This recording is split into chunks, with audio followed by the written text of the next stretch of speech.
안녕하세요. 치킨스탁TV입니다. 자, 오늘은 중국 자동차 회사, 그 중에서도 아주 놀라웠던 회사, 장성자동차에 대해서 이야기를 해보겠습니다. 장성자동차 혹은 장성기차, 영어로 Great Wall, 만리장성이라는 뜻이죠. 이 회사는 중국의 허웨이성, 이제 베이징을 감싸고 있는 지역으로 여기에 바오딩시에 위치를 하고 있는 회사입니다. 1984년 설립된 민영회사이고 500대 중국 기업에 지속적으로 선정이 되고 있으며 유명한 중국 자동차 브랜드 10대 회사 중에 하나입니다. 웨이지엔진 회장이 아버지 뒤를 이어받아서 경영을 하고 있고요. 이분은 허베이성 인민대표, 공상연합회 부회장 등의 직함이 있죠. 최초에는 픽업 트럭하고 SUV 위주로 사업을 시작했습니다. 세단은 2010년도 거세어 생산을 하게 되는데요. 현재는 중국 최대의 SUV 전문 생산업체입니다. 여러 각종 완성차 라인업부터 해가지고 엔진, 변속기와 같은 부품까지도 자체 생산이 가능해진 업체입니다. 직원은 대략 7만 명 정도 큰 회사라고 할 수 있죠. 회사는 두 군데 상장이 되어 있습니다. 먼저 홍콩에 2003년도에 상장을 했었고요. 이후에 2011년도에 상해 증시에 상장했습니다. 두 군데서 다 사실 수 있고요. 물론 시가총액 같은 경우에는 둘을 합쳐서 계산해줘야겠죠. 홍콩이 13조, 상해가 50조, 둘이 합쳐서 대략 60조 정도의 회사가 되겠습니다. 주주 구성 같은 경우에는 바오딩 이노베이션, 보성혁신회사, 여기가 과반의 이상 갖고 있고요. 여기는 이제 홍콩 주식. 이 바오딩 이노베이션의 위에 지배주인 홀딩스가 있어가지고 이 회사를 최종 지배합니다. 나머지는 여러 운영사들이 들고 있죠. 매출의 대부분은 당연히 자동차겠죠. 자동차. 부품도 일부 있긴 하지만 미미한 수준이고요. 글로벌하게는 아직까지는 중국 차를 다 타고 싶어 하지 않잖아요. 그래서 중국 애들도 별로 밖으로 나갈 생각이 없고 얘도 비슷한 입장이라서 90% 이상이 다 중국으로 되고 있습니다. 매출이 중국 내에서 발생합니다. 외국으로도 조금 나가긴 하거든요. 외국 나가는 거는 남하고 유럽, 호주, 남미 쪽 이런 나갑니다. 동사가 여러 브랜드 라인업을 갖고 있는데요. 주력은 하프, 하발이라고 하는 SUV. 이 브랜드는 회장의 이름에서 따온 거죠. 그리고 오라 브랜드, 픽업 트럭으로 펑진, 파오 브랜드를 갖고 있습니다. 장성이 중국 10대 자동차 안에 들어간다고 했는데 19년도 기준으로 세일즈 볼륨이나 시장 점유율로 보면은 4% 정도에 위치를 하고 있습니다. 중국 자동차 시장 같은 경우에는 PV, 퍼스널 베이클 관점에서 사람들이 SUV를 선호하는 것은 마찬가지예요. 글로벌하게 SUV가 선호되는 이유는 여러 가지 이유가 있는데 탔을 때 시야가 확보된다, 짐을 많이 실을 수 있다, 이런 부분들 때문이겠죠. 전체에서 SUV가 차지하는 비중이 점점 높아지고 있습니다. 그리고 가격적인 측면에서는 이제 주류라고 할 수 있는 게 10만에서 15만 위엔, 우리 돈으로 곱하기 170 정도 하면 되는데요. 1700만원에서 한 2500만원 정도 되는 차량이 인기가 있고요. 완전히 싼 애들은 서서히 감소하고 있습니다. 장성은 그 SUV 시장에서 19년도 기준으로 시장 점유율 9.4%로 중국 전체 SUV에서 1등이고요. 20년 전체 집계는 확인이 안 되지만 비슷할 것 같고, 제일 인기 모델인 하발6 같은 경우가 1위 판매를 보이고 있습니다. 픽업 트럭 같은 경우도 압도적으로 1위를 보이고 있는데요. 점유율이 40%에 육박합니다. 모델별로도 대부분 상위권을 차지하고 있습니다. 이 픽업 트럭 같은 경우에는 절대 규모는 안 나오더라도 국내에서도 포터, 봉고 이런 게 어느 정도 팔리듯이 중국에서도 그렇습니다. 운송용 차량이기 때문에 촌이나 건축 관련해가지고 많이 필요하겠죠. 참고로 동사는 차를 만들 때 스마트 플랫폼을 기반으로 내놓으려고 하고 있습니다. 플랫폼 3가지가 있는데요. 레몬, 탱크, 그리고 스마트 커피입니다. 각각의 특징은 레몬 같은 경우에는 내연기관, 하이브리드, 배터리, 수소 이런 거를 모두 다 적용할 수가 있고, 차종 같은 경우에도 SUV 외에도 세단, 풀사이즈 모델, 소형 모델까지 적용할 수 있는 아주 유연한 플랫폼이어서 좋은 거죠. 이미 적용이 돼가지고 하발 3세대에 나오고 있고 순차적으로 나올 겁니다. 이 탱크 같은 경우에는 오프로드 전용이고 향후 이제 픽업 트럭 모델에도 적용이 돼서 나올 계획입니다. 그리고 마지막으로 스마트 커피 같은 경우는 인터페이스 플랫폼인데 여기는 이제 자율주행 시스템 이런 것들이고 레벨 3까지 테스트가 된 수준이고요. 21년도에 웨이 모델에 적용돼서 나올 거고 장기적으로는 레벨 4 이상으로 전환될 걸로 이야기가 되고 있습니다. 나름 로드맵과 기술력이 있는 거죠. 그림으로 보시면은 이런 형태로 플랫폼이 구축되어 있습니다. 여기가 레몬이고요. 여기가 탱크입니다. 동사의 실적 추이를 보시면은 매출액은 과거에 계속 이렇게 올라왔고 그에 따라서 영업이익도 어느 정도 이렇게 올라왔는데 17년도를 기점으로 해가지고 뭔가 변하면서 매출도 정체되고 이익 감익되는 이런 모습을 보이고 있습니다. 특히나 이제 GPM이 떨어진 부분이 눈에 띄는데요. 비용의 세부 분석을 다 하지는 못했지만 17년도를 기점으로 해가지고 중국의 자동차 시장 자체가 좀 꺾이던 시절이기도 하고 이 시점부터 동사가 엄청난 R&D 투자를 이어간 부분도 영향을 준 걸로 보입니다. 당연하게도 실적이 부진한 구간에서는 주가가 별 재미가 없었겠죠. 이후 2020년이 들어와서 큰 변화가 보이게 됩니다. 분기 실적을 보시면은 코로나가 터지면서 1분기에 큰 타격을 받았지만 금세 올라오거든요. 여기서 일단 전년도 대비 매출액이 많이 올라온 모습을 확인할 수가 있어요. 뭔가 변화가 생겼다는 걸 알 수 있을 겁니다.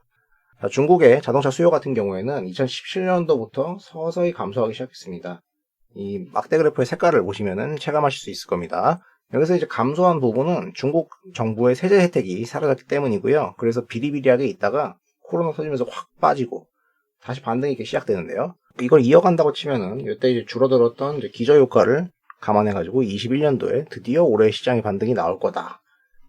이런 기대가 있는 상황입니다. 피터 린치의 이기는 투자를 보신 분들은 아시겠지만은 린치는 경기가 불황이어서 자동차 판매가 급감을 하게 되면 자동차 회사 주식을 샀거든요.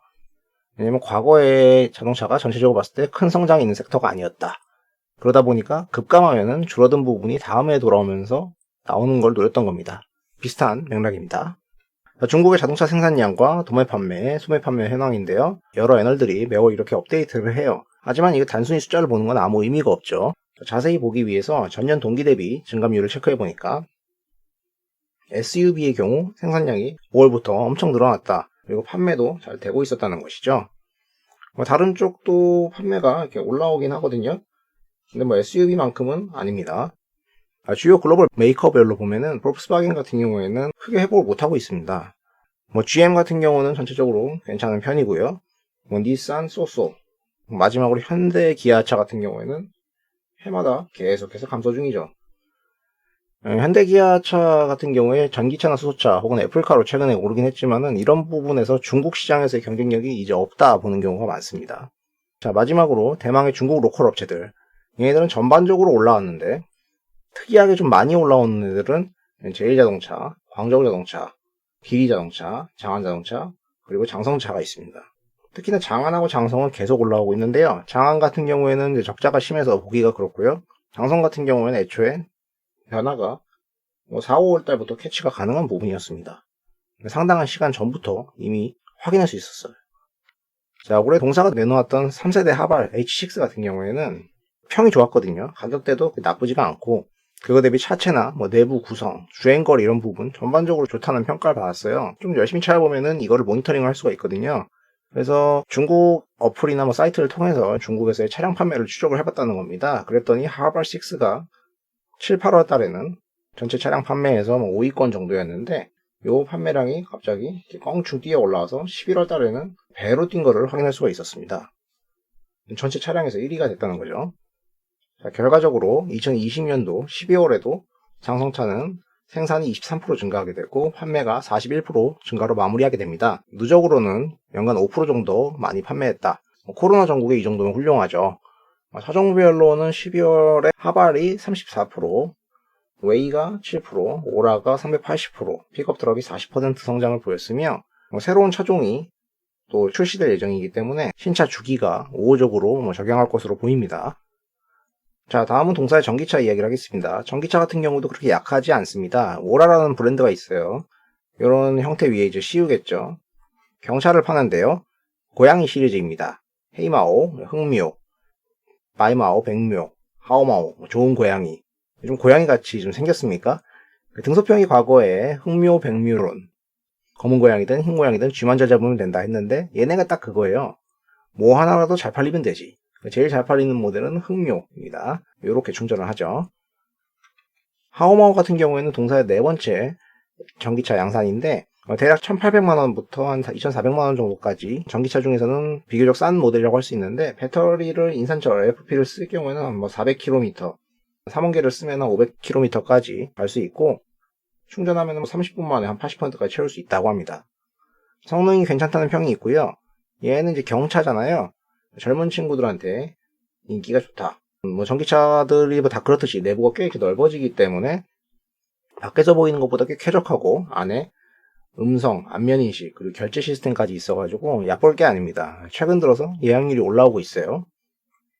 기존의 흑묘 같은 경우 그 트렌드를 살펴보면 역시나 판매량이 가파르게 올라오는 모습을 확인할 수가 있습니다. 12월 달에는 10,000대를 넘어섰습니다.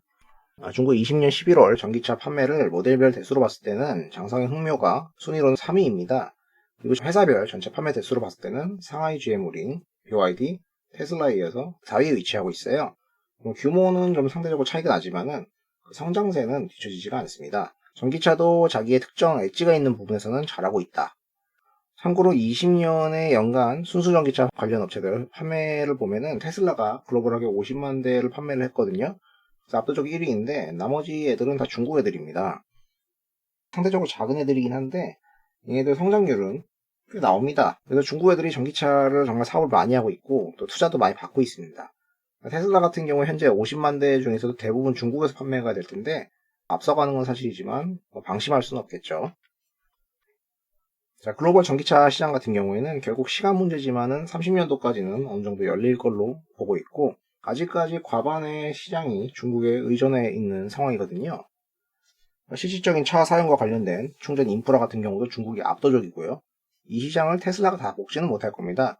과거에 우리나라 회사를 포함해서 여러 국가들의 내연차 회사들이 신나서 중국의 자동차 시장을 공략하기 위해서 들어갔지만 초반 이후로는 어느 순간부터 별 재미를 못 보는 것처럼 전기차 시장 같은 경우도 초반에는 테슬라가 앞서 나가겠지만 중국 정부의 견제 그리고 또 생각보다 준비가 잘 돼 있는 중국 업체들에게 내줄 수밖에 없을 것이다. 장성 같은 경우도 그런 업체 중 하나로 잠재력을 충분히 보여준 업체로 생각을 합니다. 12월에도 중국의 전기차 시장은 계속해서 성장세를 보이고 있어요. 전년 전월 대비 숫자가 나쁘지 않고요. 구체적으로 대수가 나오지는 않았지만은 그 숫자는 괜찮다. 판매 대수 같은 경우에 월간 10,000대를 초과한 업체들로는 상하이 GM우링, BYD, 테슬라, 상하이 자동차, 장성 자동차가 있습니다. 부가적으로 중국 업체들이 무서운 부분은 상당한 시간과 돈을 들여서 뭔가를 준비했다는 거죠. 그리고 행동으로 옮긴다. 장성차 같은 경우에도 17년 기사인데 몇 년째 배터리 관련 인재를 한국에서 빼갔고요. 그리고 S볼트라는 회사를 아십니까? 이 회사 배터리 장비주 투자하시는 분들 가끔 수주 공시상으로 이름을 볼 수 있는 회사인데 얘네들 같은 경우도 장성기차에서 분리된 회사일 정도로 각 부품이나 기술 쪽에 확보된 게 많아요. 리튬 관련 광산 지분도 가지고 있고요. 18년도에는 BMW와 함께 조인트 벤처를 만들었고요. 지금 최근에 공장을 짓고 있습니다. 이런 것까지 합해지면은 차가 잘 뽑혀서 나오게 되면은 판매가 터지지 말라는 법은 없습니다. 그래서 내연 판매 쪽도 돌아서고 전기차 쪽도 잘 나오니까 실적이 이제부터 개선될 것만 보이니까 거의 3년간 재미가 없었던 주가는 이때부터 부릉부릉 정말 올랐습니다. 7월달까지도 횡보 구간이었거든요. 이걸 생각하면은 너무 좋은 투자 기회였다는 거죠. 일단 현재의 분위기는 이어져가지고 차량은 당분간 계속 잘 팔릴 거고 평도 좋은 편이고요. 다만 주가가 너무 지속적으로 가파르게 이렇게 올랐다는 부분은 밸류에이션 부담을 가져올 수 있거든요. 당연히 그에 따라서 어느 정도 조정은 발생할 수 있습니다. 저는 지금 장성차를 사야 된다 이런 이야기를 하는 게 아니고 중국에서의 이런 투자 기회가 꽤 있다는 측면을 이야기를 하는 거고요. 만약에 장성차에 신규 진입을 하고 싶다라고 할 경우에는 주기적으로 이제 업황 모니터링을 하면서 따라가다가 시점을 모색하면 되겠죠. 국내 투자자들한테 자동차 주식에 대해서 묻는다면은 대부분 테슬라에 대해서 이야기를 할 겁니다. 작년에 주식이었고 올해의 주식일 것 같기도 하니까. 근데 막상 테슬라는 너무 많이 오르고 부러워하는 거지 차마 손이 안 나가는 사람들이 되게 많아요. 그래서 또 아쉬운 분들은 계속 국내에서 이렇게 뒤적뒤적거리다가 뒤늦게 현대차 이야기를 하잖아요. 수소차, 전기차, 애플카 다 반영시키고 싶어 하죠. 그래서 최근에 조금 올랐지만 실질적으로 별 재미는 없었어요. 그런데 사실 주변에 익히 볼 수 있는 데이터를 통해서 선택할 수 있는 다른 좋은 투자 기회가 충분히 있었다는 겁니다. BYD나 장성 같은 케이스겠죠. 또 이런 애들이 어떤 구간에서 되게 잔잔하게 이렇게 올라가지고 또 좋았던 부분도 있습니다. 그러니까 너무 여기만 보고 있던가 혹은 여기만 보는 것보다는 이 사이에 다른 선택지도 있으니까 시야를 넓혀가지고 살펴보는 게 좋다고 생각을 합니다. 중국은 어찌됐든 최대의 자동차 시장이자 전기차 시장이고 그에 따라서 기회가 많은 곳일 뿐더러 업체들의 기술력도 우리의 생각보다는 높게 올라와 있기 때문에 단순히 대륙의 전기차, 대륙의 자율주행 하고 인터넷에서 웃음거리로 넘길 정도로 보는 건 아니라고 생각합니다. 한국도 항상 지피지기 해야 되는 입장이라고 생각을 합니다. 자, 이렇게 해서 최근 내연기관과 전기차에서 모두 두각을 나타내고 있는 중국의 장성 자동차에 대해서 살펴보았습니다. 영상이 도움이 되셨다면 구독과 좋아요를 부탁드리겠습니다. 시청해주셔서 감사합니다.